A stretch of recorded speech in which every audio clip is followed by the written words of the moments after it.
السلام عليكم ورحمة الله وبركاته. اتكلمنا في الحلقة اللي فاتت عن ميلاد تيموجين، وعرفنا ازاي قدر يوحد قبائل منغوليا تحت حكم دولة واحدة، وعرفنا كمان ازاي قدر يغزو الصين والامبراطورية الخوارزمية. وبعد حروب ومعارك دامت سنين ووصلنا لحد ما مات جنكيز خان عام 1227 ميلادية. لو ما شفتش الجزء الأول ياريت تشوفه علشان تكمل الحكاية.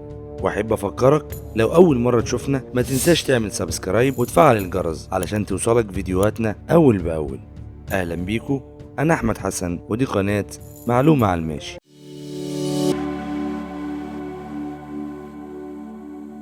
بعد قضاء جنكيز خان على الدولة الخوارزمية وضمها للإمبراطورية المغولية والقضاء على التمرد اللي كان موجود في الصين وارتكابه أبشع المجازر في الشعب الصيني، كانت حدود المغول بتضم كل إقليم خوارزم وشمال الصين ومنغوليا.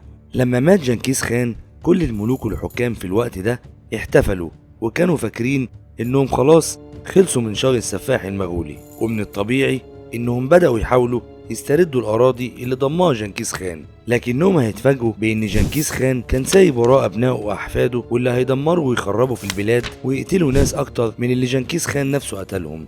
وبدأت سلسلة حروب دموية. بعد وفاة جنكيز خان استلم الحكم من بعده الابن الثالث أوقتاي خان، واللي كان عام 1229 ميلادية، ودي كانت وصية جنكيز خان.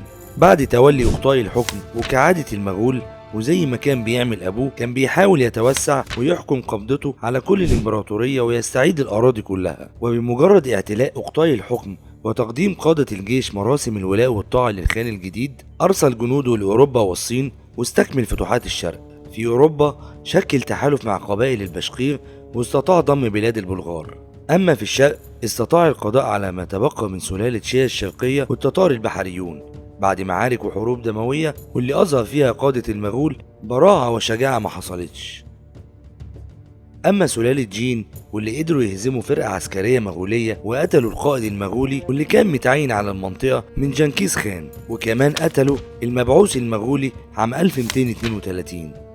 جهز أوقتاي حملة بقيادته هو شخصيا وزحف على مملكة جين وهزمهم شر هزيمة، وتمكن قادة أوقتاي من القضاء نهائيا على سلالة جين الصينية عام 1234. وفي إقليم خوارزم استطاع جلال الدين منكبرتي آخر شاه للدولة الخوارزمية هزيمة المغول بالقرب من أصفهان، وده كان عام 1229 ميلادية. ولكن مع الأسف بعد سماع أوقتاي هزيمة المغول في خوارزم أرسل أحد أكفأ جنرالاته واللي كان اسمه شورمقان، وقدرت قوات المغول هزيمة جلال الدين منكبرتي والقضاء على ما تبقى من قوات خوارزم كلها في معركة بوران، واللي كانت عام 1231.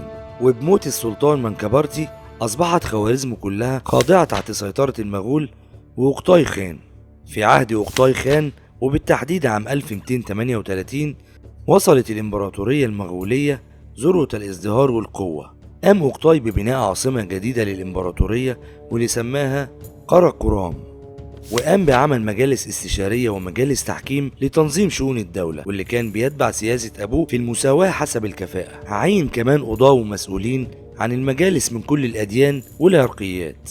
وفي عهده قدر يضم روسيا وجنوب الصين بعد ما الروس والصينيين قتلوا المبعوثين والتجار المغول. أما قصة غزو روسيا والصين لوحدها فعاوزة لها حلقة خاصة، اكتبوا لنا في التعليقات لو عاوزين تفاصيل غزو المغول لجنوب الصين وأوروبا. نكمل حكايتنا. بعد غزو أوروبا والصين وجزيرة كوريا مات أوقتاي خان، ومن بعده حصل فراغ إمبراطوري في الدولة المغولية دام 4 سنوات أو أكتر. وبعد فترات الفراغ دي استقر الحكم للخاقان الأكبر مانكو خان، واللي طلب من أخوه هولاكو استكمال الفتوحات في جنوب غرب آسيا، واللي كان بدأها جدهم الأكبر جنكيز خان، ودي كانت حدود الدولة العباسية. وبالفعل انطلق هولاكو على رأس جيش مهيب متجه للدولة العباسية. في طريق هولاكو حاول الخوارزميين عرقلة الهجوم واستنجدوا بالدولة العباسية، إلى أن الخليفة في الوقت ده المستعصم بالله واللي كان أضعف من أنه يكون خليفة للمسلمين أو رجل دولة أصلا، وده لأنه ما قدمش أي مساعدة ولا حتى إدى لهجوم هولاكو أي اهتمام. هولاكو قدر يهزم الخوارزميين وكمل في طريقه وقضى على الحشاشين واللي كانوا بيشكلوا مصدر إزعاج مستمر للدولة الإسلامية على مر العصور، واتفتح الطريق قدام هولاكو لغزو الدولة العباسية. الخليفة المستعصم بالله كان ليه وزيرين، واحد سني وكان اسمه الدويدار، والتاني شيعي واسمه ابن العلقمي. في الوقت ده كان في خلاف طائفي بين أهل البصرة وأهل الكرخ. أهل البصرة كانوا سنة، أما أهل الكرخ فكانوا شيعة. الخلاف الطائفي اتطور لحد ما وصل للخليفة، واللي حسم الأمر لأهل السنة، ونصر وزيره الدويدار على الوزير الشيعي ابن العلقمي. وبعدها بدأ هولاكو في الدخول لأراضي الدولة العباسية، واللي كانت بتقع مدينة ورا التانية. الوزير الدويدار نصح المستعصم بضرورة تحريك جيش الخلافة، واللي كان عدده 200 ألف جندي لصد هجوم المغول، إلى أن الخليفة ما استجابش لكلام الوزير المخلص، وصمم ان الجيش يتمركز في بغداد وترك المدينة الاخرى بدون حماية. في الوقت ده ابن العلقمي الوزير الثاني للمستعصم منسيش اللي حصل من آل العباس، وكان حاسس انهم خذلوه يوم خلافه مع الوزير الدويدار. بدأ ابن العلقمي في خيانة الخليفة، وقام بمراسلة هولاكو للاستفادة من قوة جيشه وعزل المستعصم وتولي السلطة. عرض ابن العلقمي على هولاكو تسهيل الطريق للدخول للعراق والسيطرة على عاصمة الدولة بغداد، وده في مقابل تعيينه خليفة بدلا من المستعصم. في الوقت ده هولاكو كان مشغول ببعض المناوشات مع الحشاشين وبعض بقايا المقاومة داخل الدولة العباسية. مستشارين هولاكو نصحوه بعدم قبول الأمر. هولاكو بدأ بمراسلة ابن العلقمي، واللي طلب منه تحديد عدد وتسليح جيش المسلمين. ابن العلقمي اتجه للخليفة وطلب منه تسليح عدد كبير من الجنود، وده بحجة انهم بيشكلوا عبء كبير على الدولة، ووعد الخليفة انه هيعين غيرهم فرسان اقوياء، وده للتصدي للمغول في حالة دخول العراق.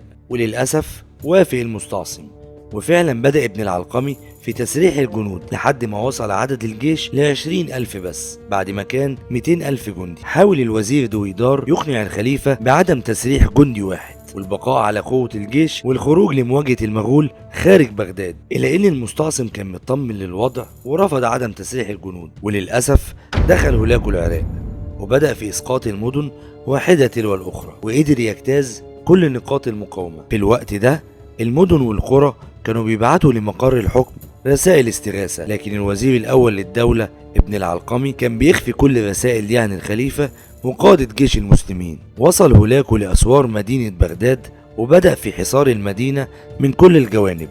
اجتمع المستعصم بوزرائه وكبار رجال الدولة والجيش، واقترح عليهم الوزير الخائن انه يطلع من اسوار المدينة ويتفاوض مع المغول، واللي استدرجوه هو والمستعصم وقتلوهم كلهم. ودخل هولاكو بغداد عام 656 هجرية، وده بعد حصار دام ل 12 يوم بس. المغول قتلوا في خلال 40 يوم بس 700 ألف إنسان، وبتنتهي قصة أكبر خيانة في العالم الإسلامي كله.